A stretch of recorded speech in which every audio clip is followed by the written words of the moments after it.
မာနယ်ကပ်ဟာဟီရိုဂူချီနဲ့ပြန်လည်တွေ့ဆုံခဲ့တဲ့ပွဲမှာအထင်ကြီးပွဲ TKO နဲ့အနိုင်ရရှိပြီးနောက်သူ့ရဲ့ခံစားချက်တွေကိုပရိသတ်တွေရှိမှဖွင့်ဟပြောကြားခဲ့ပါတယ်။မာနယ်ကပ်ကအခုလိုအနိုင်ရရှိမှုအတွက်ဖျားသခင်ကိုအရင်ဆုံးကျေးဇူးတင်ကြောင်းပြောကြားခဲ့ပြီး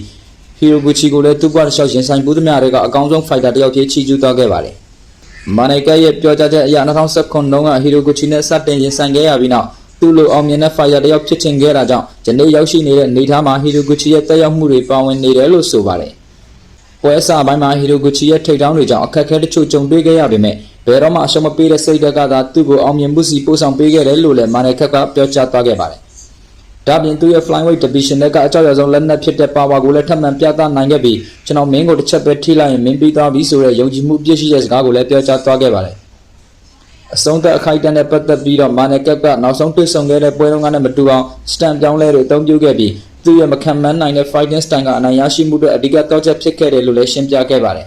။ Title shot ကြောင့်မေးမြန်းခံရချိန်မှာတော့ UFC ဘက်ကဘလို့အစီအစဉ်တွေရှိနေတယ်လဲမသိသေးကြောင်းပြောကြားခဲ့ပြီးဒါပေမဲ့ flyweight division နဲ့ကအကောင်းဆုံး fighter တွေကိုရင်ဆိုင်အနိုင်ယူပြီးဖြစ်တာကြောင့် champion ကပတ်စိန်ကော်ခွင့်ရတဲ့နယ်လို့ယုံကြည်ကြောင်းပြောဆိုခဲ့ပါတယ်။နောက်ဆုံးမှာတော့သူ့ကိုအမြဲအားပေးခဲ့ကြတဲ့ sponsor တွေပရိသတ်တွေနဲ့ပေါ်တူဂီနိုင်ငံကိုကျေးဇူးတင်စကားပြောကြားခဲ့ပြီးဒီနှစ်ဝါကက်ကိုလည်းပေါ်တူဂီရပါစေလို့ကြွေးကြော်ရင်းအင်တာဗျူးကိုဆုံးသက်ခဲ့ပါတယ်။ဒီနိုင်ရလာကြောင့်မာနယ်ကပ်ဟာ flyweight champion လမ်းကြောင်းပေါ်မှာနောက်ထပ်ခိုင်မာတဲ့ခြေလမ်းတစ်လမ်းတိုးနိုင်ခဲ့ပြီး UFC ဘက်ကသူ့ကို title shot ပေးမပေးဆိုတာကတော့စောင့်ကြည့်ရမယ့်အခြေအနေတစ်ခုဖြစ်လာခဲ့ပါတယ်။